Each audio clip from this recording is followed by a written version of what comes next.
All right, to another Fox News alert. In less than an hour, President Biden and other world leaders will meet with Pope Francis on the sidelines of the G7. Oh, that's good. The Pope's walking. The head of the Catholic Church arrived at the summit in Italy about 45 minutes ago. After all, he is in Italy, in his own little country there. Madeleine Rivera is live in Washington tracking the events overseas. Hey, Madeleine, Brian's right. That is the smallest country in the world. Vatican City. Guarded by guys with big hats.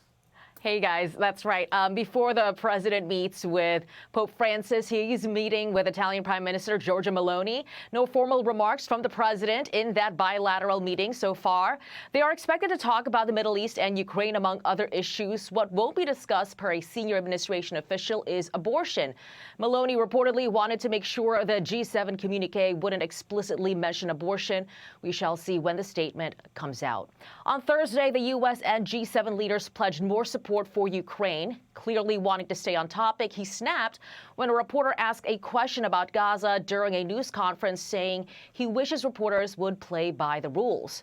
The White House Correspondents Association is responding to that, saying a free press functions independently and that there are no preconditions regarding question topics at home or abroad. But at a skydiving demonstration, the president did answer a question about ceasefire talks between Israel and Hamas. President Biden, did you all have a chance to discuss a possible ceasefire? Yes. Are you confident it's going to be done soon, sir? No. I haven't lost hope, but it's going to be tough. And for the first time, the president publicly addressed his son Hunter's conviction. He also took a follow-up question on whether he would commute Hunter's sentence. I'm extremely proud of my son, Hunter. He has overcome an addiction. He's one of the brightest, most decent men I know. And I am satisfied that I'm not going to do anything. I said I abide by the jury decision, and I will do that, and I will not pardon him. Mr. President, do you plan on commuting your son's sentence? Going back to those talks with Pope Francis, he is expected to talk about artificial intelligence with G7 leaders. He'll also have a separate one-on-one meeting with President Biden. The G7 summit is 3 days long. The president, though, is leaving a day early. Guys, back to you. Hey, Madeleine, when the president snaps at the reporter and says, I wish you guys would play by the rules are each of the leaders gets 2 questions, and the reporter can ask any question that they want, and the president can answer it any way he wants, right? But, this reporter was playing by the rules. Well, we should also know that that's what the president would prefer. That's certainly what the White House prefers, but there are certainly no rules for the free press, right? They function independently, as the White House Correspondents Association said. We should also note, you guys, that the president did not take questions from reporters when he delivered remarks along with French President Emmanuel Macron in Paris over the weekends. You can imagine that reporters have a ton of questions that they want to get the president on the record on. Right. Thanks, Maddie. You travel thousands of miles. You give up sleep. You think about it. You never get a question. You shout at him from 100 yards away and hope he gives a one-word answer. It's just not the way you're president of the United States. Also, if you have the answers, this is an opportunity. You're in charge. The world's watching. I got the job. I want it 4 more years. Answer anything you want. And by the way, they weren't going, what's with the volcano in Iceland? They're saying Gaza. Oh, you don't want to talk about Gaza? Excuse me, the whole Middle East is on fire, and everyone's focused on Gaza. That is on top of everybody's mind. Brian, great point. Peter Doocy flew to South Korea to ask the president a question. Didn't get a question there. Flew to Bali, asked him a question. Didn't get a question there. It's got to be frustrating. Absolutely. Think about it. It's an 18-hour flight one way. Yeah. And it's like, you're not going to answer any questions? Right. Help me make some news. Like, at least give me a bone, because I'm a reporter. All of them travel. You're right. I've never thought of it that way. But well, it's about making news, but it also, what are the interests of the American people?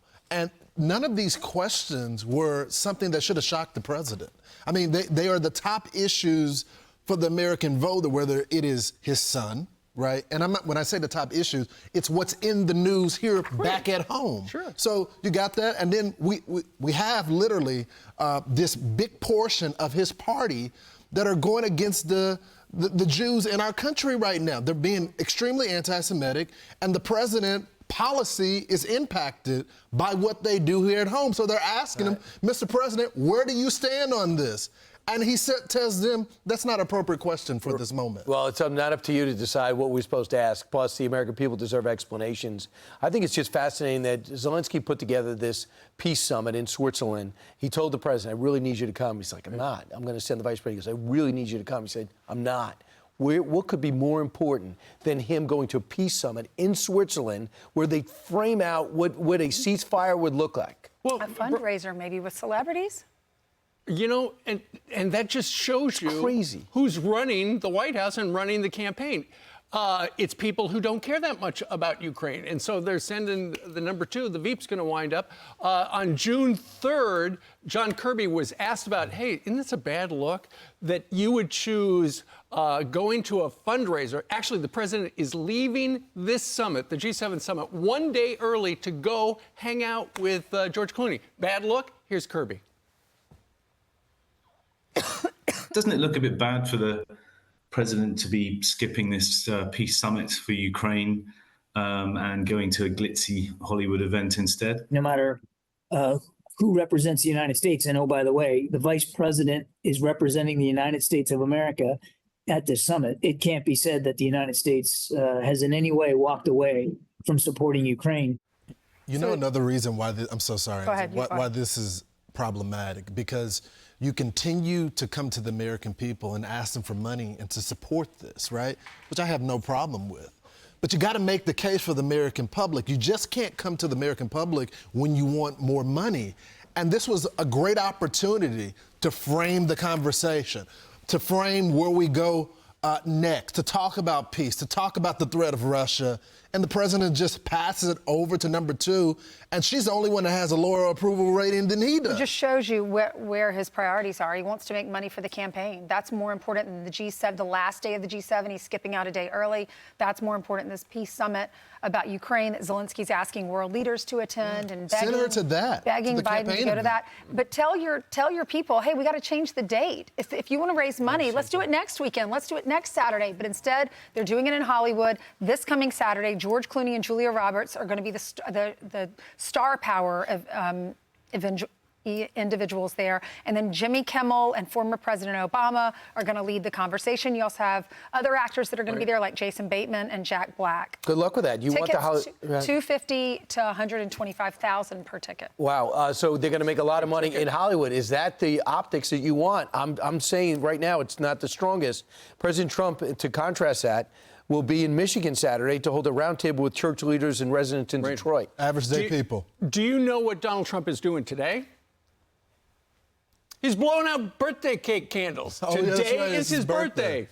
He is 78 years old. The House gave him was it the House or Senate that gave him a cake? I think it was the House. Well, happy That's birthday. the majority. Happy birthday, Donald Trump. How many Democrats were there to blow out the candle? We don't know. He had Just the waiters. He had a sharp surge in donations after his convictions, and now he's right up there with Joe Biden kind of money. Right. Two big dates. The debates, which we're going to talk about next week, and then, of course, July 11th. Yep. July 11th is his sentencing. Find out if he's going to be a free man to campaign. Yep. I'm Steve Ducey. I'm Brian Kilmeade. And I'm Ainsley Earhart. And click here to subscribe to the Fox News YouTube page to catch our hottest interviews and most compelling analysis.